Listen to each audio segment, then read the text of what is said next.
Vasudevaya. Om Namo Bhagavate Hare Vasudevaya. Krishna Prabhuji.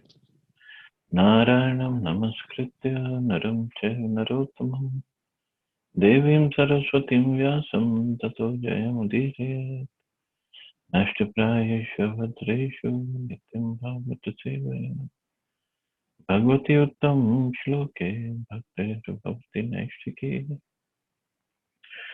So continuing with the discussion on Srimad Bhagavatam, Canto 3, Chapter 8, Manifestation of Brahma from Garbhodaksha Vishnu. Text number 10 onwards. So Vidurji asked a question and Matrimuni said, if you remember, that same questions were asked by the Kumaras to Ananshesha in the Patal Loka. So continuing with that question answers,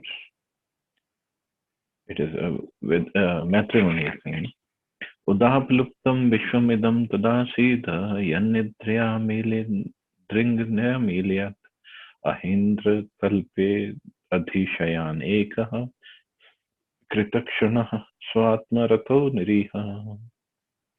At that time, when the three worlds were submerged in water, Garbhodaksha Vishnu was alone, lying on his bedstead, the great snake Ananta. And although he appeared to be in slumber in his own internal potency, free from the action of the external energy, his eyes were not completely closed. The Lord is eternally enjoying transcendental bliss by his internal potency, whereas the external potency is suspended during the time of dissolution of the cosmic manifestation. So here, when the three worlds were submerged in water, Garbhodaksha Vishnu was alone, lying on his bedstead. So I believe this is towards the beginning of creation. So the universe is formed, so that we studied earlier how all the changes happen in Mahatattva and different elements come about, different senses come about, different sense objects come about. So, but still the creation hasn't started. It just different elements are in place. So now Garbhodaksha Vishnu, it is said Garbhodaksha Vishnu was alone. So he was only one in the universe, and half the universe was filled with this perspiration, which is called Garbhodak Sagar. And he was lying on his bedstead, the great snake, Ananta. So he was lying down on Anshesha. And his eyes were not completely closed. So means he was in Yoga Nidra, not completely closed. Text 11. सोऽन्तः शरीरे अर्पित भूत सूक्ष्मः कालात्मिकां शक्तिमुदीरयाणः उवास्तस्मिन् सलिले पदे स्वे यथा नलो दारुणे रुद्धवीर्यः. Just like the strength of fire within fuel wood, the Lord remained within the water of dissolution, submerging all the living entities in their subtle bodies. He lay in the self-invigorated energy called Kala. After the three worlds, the upper, lower, middle planetary systems merged into the water of dissolution. The living entities of all the three worlds remained in their subtle bodies by dint of the energy called Kala. In this dissolution, the gross bodies became unmanifest, but the subtle bodies existed, just like the water of the material creation. Thus, the material energy was not completely wound up, as is the case in the full dissolution of the material world.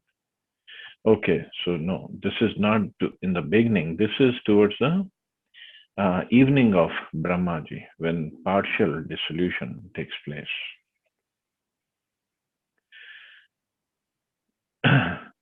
So the living entities at the time of partial dissolution, they merge in the body of Garbhodaksha Vishnu.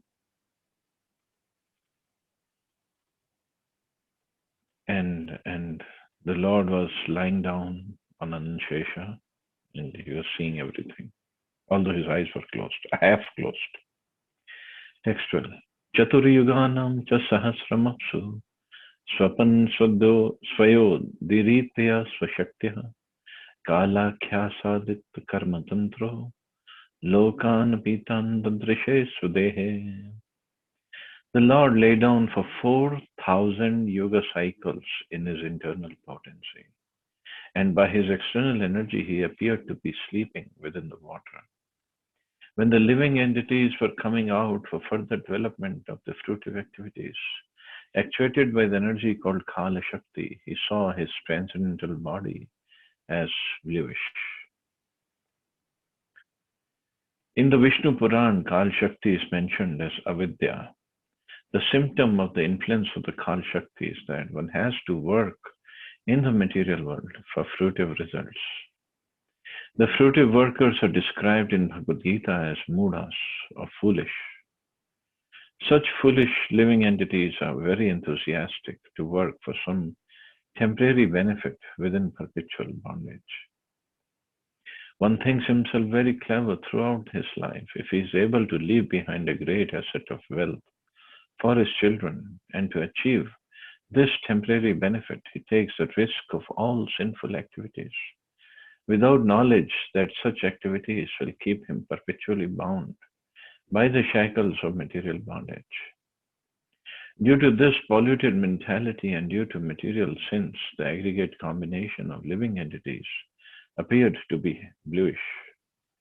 Such an impetus of activity for fruitive results is made possible by the dictation of the external energy of the Lord, Kala. So Kala Shakti is a ignorance energy of the Lord, or the external energy, and this transcendental body is bluish. So blue here, this is not the blue that, like in my background, you see the color of Krishna is blue. This blue is a representative of ignorance. And this ignorance is, as Prabhupada explained here, the polluted mentality due to material sins, the aggregate combination of living entities appeared to be bluish.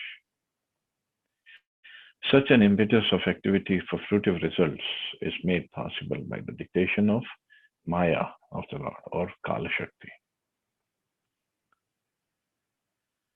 तस्यार्थ सूक्ष्म अभिनिविष्ट दृष्टेर अंतर्गतो अर्थो रजसा तनीयान गुणेन कालानुगतेन विद्धा सुष्यंस्तद अभिदिप्त नाभिदेशः. The subtle subject matter of creation, on which the Lord's attention was fixed, was agitated by the material mode of passion, and thus the subtle form of creation pierced through his abdomen. The subtle subject matter of creation, on which the Lord's attention was fixed, was agitated by the material mode of passion, and thus the subtle form of creation pierced through his abdomen. So he wanted to do the creation again. So it appeared, it just busted through his abdomen as subtle form of creation. It's just technical, too technical here. Text 40. Sapadma koshaha sahasoditishtat kalin karma pratibodhanena swarochisha tatsalilam vishalam vidyotayannarka ivatma yonihi. Piercing through this some total form of the fruitive activity of the living entities took the shape of a bud of a lotus flower generated from the personality of Vishnu. And by his supreme will, it illuminated everything like the sun and dried up the vast waters of devastation.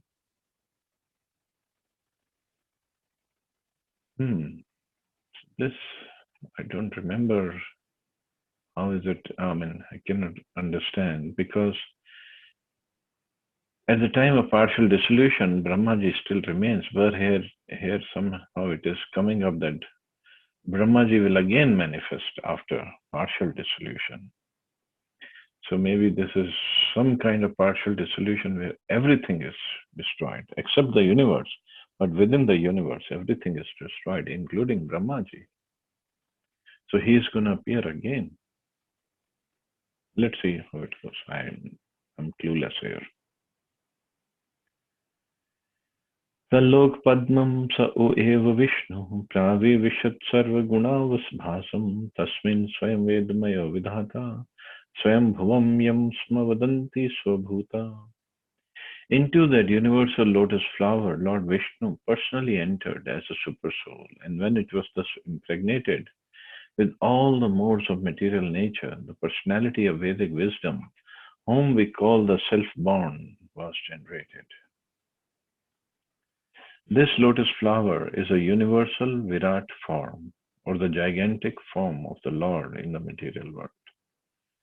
It becomes amalgamated in the personality of Godhead, Vishnu, in his abdomen at the time of dissolution, and it becomes manifest at the time of creation. This is due to Garbhodaksha Vishnu, who enters into each of the universes. In this form is the sum total of all the fruitive activities of the living entities, conditioned by material nature, and the first of them, namely Brahma, or the controller of the universe, is generated from this lotus flower. This firstborn living being, unlike all the others, has no material father, and thus he is called self-born or Swayambhu. He goes to sleep with Narayan at the time of devastation, and when there is another creation, he is born in this way. He goes to sleep with the Narayan at the time of devastation, and when there is another creation, he is born in this way. From this description, we have complete conception of three: the gross Virat form, the subtle Hiranyagarbha, and the material creative force, Brahma.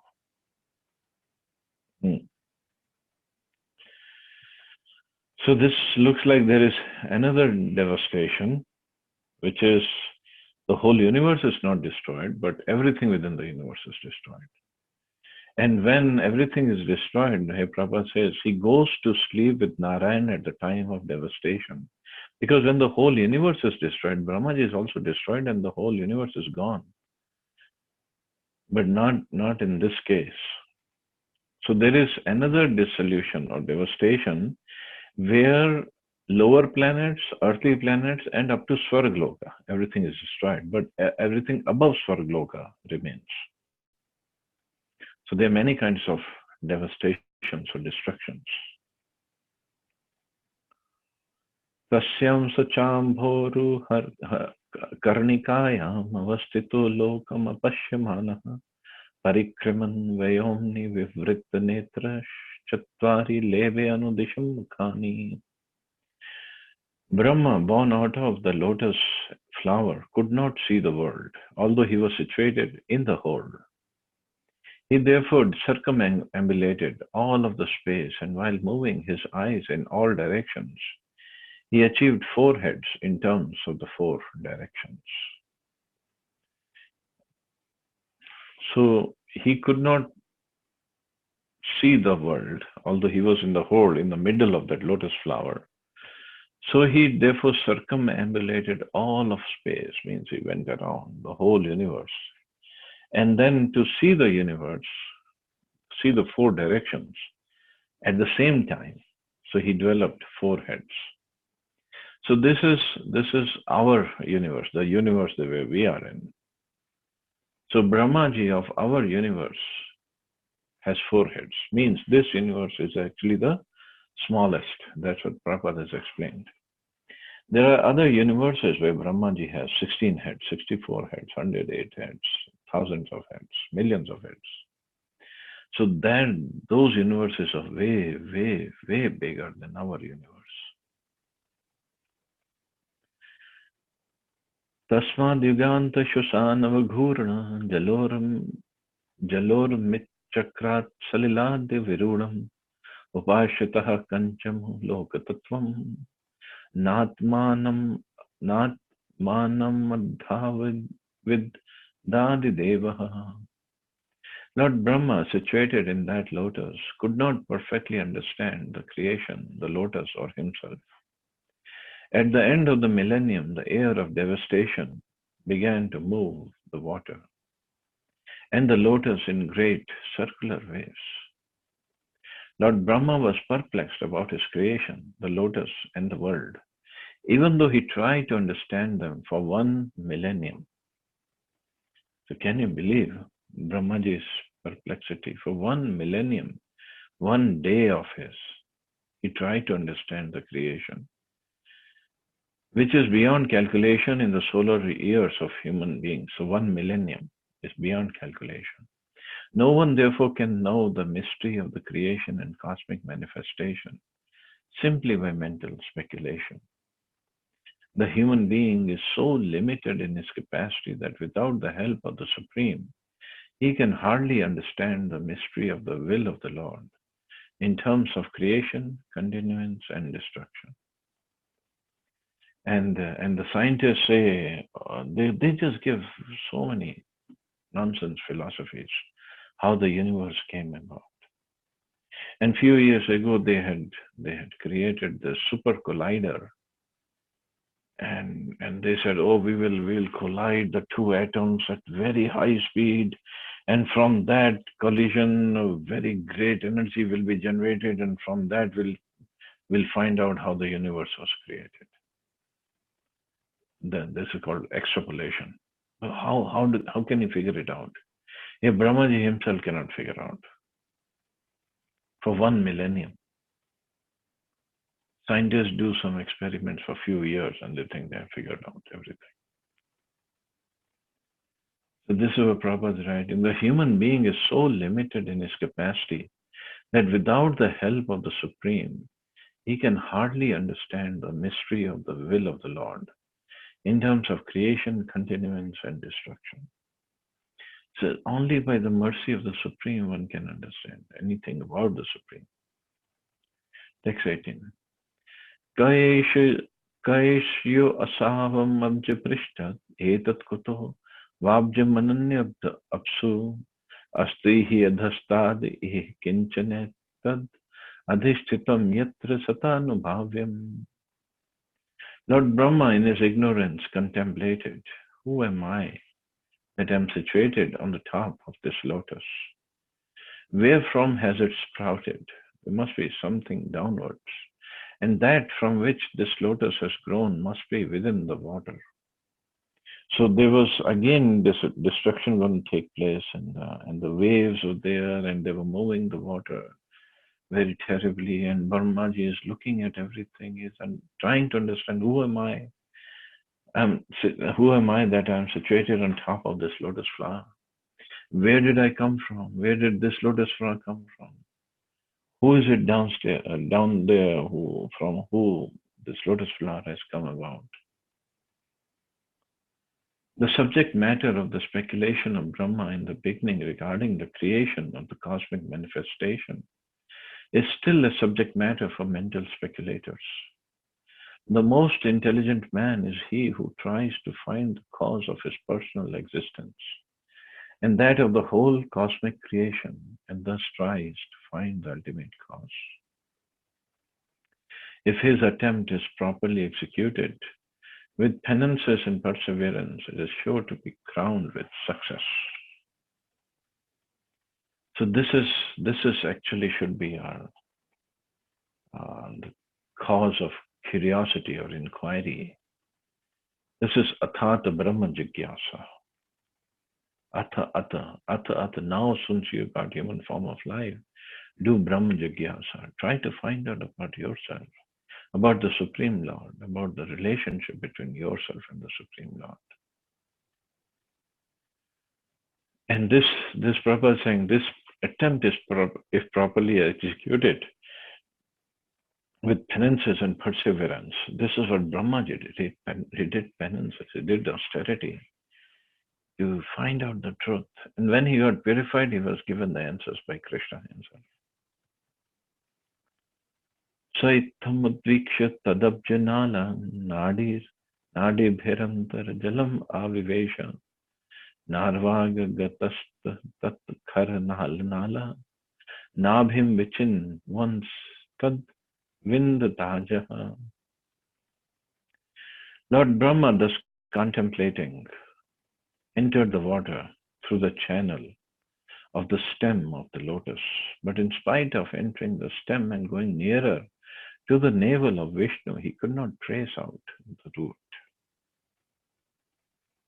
By dint of one's personal endeavor, one may go nearer to the Lord, but without the help of Lord's mercy, one cannot reach the ultimate point. Such understanding of the Lord is possible only by devotion service. Like we also studied in Bhagavad Gita, Bhaktya Mam Apajanati. So Brahmaji, he got up from where he was sitting and he went down into the stem of the lotus flower. And he almost reached, going nearer to the navel of Vishnu. He almost reached the navel of Vishnu. But he still couldn't figure out, who am I? Where did I come from? Why I'm sitting here? What I'm supposed to do? So this is the position of Brahmaji. By dint of his austerities or pious activity or whatever he had done, he could go nearer to the Lord, but he could not reach the ultimate point, or he could not reach that understanding. So by mercy of the Lord, by some Agyat Sukriti, by mercy of devotees, a person, a living soul, can come to the temple to take darshan of the Lord. But to know about everything, to know the truth and to act on that truth, it takes more than just coming to the temple to take darshan of the Lord. One has to be really ready. The desire has to be there to do Brahma Jigyasa, to inquire about everything. Normally people, they don't want to inquire about the Lord, the devotion service, the real identity of who am I. Normally they just want to go and increase their ignorance when they go to the temple. Basically they go and they ask for material benefits. And this actually increases our stay in the material world. Material benefits Krishna can give to anybody, even his devotees. If they want, Krishna can give them. It's not a big deal. Only thing he doesn't give easily is the devotion service.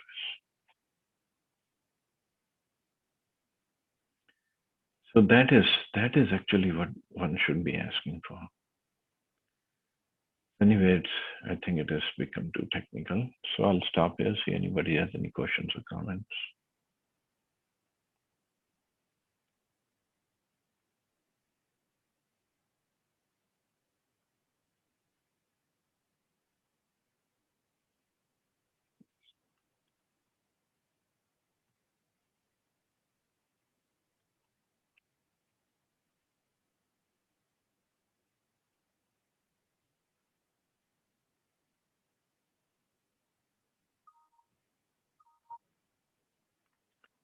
So I guess we can stop here. You all have a wonderful day. Hare Krishna. We'll see you tomorrow. Jai Srila Prabhupada. Jai Srila Prabhupada. Hare Krishna Prabhupada. Hare Krishna. Hare Krishna.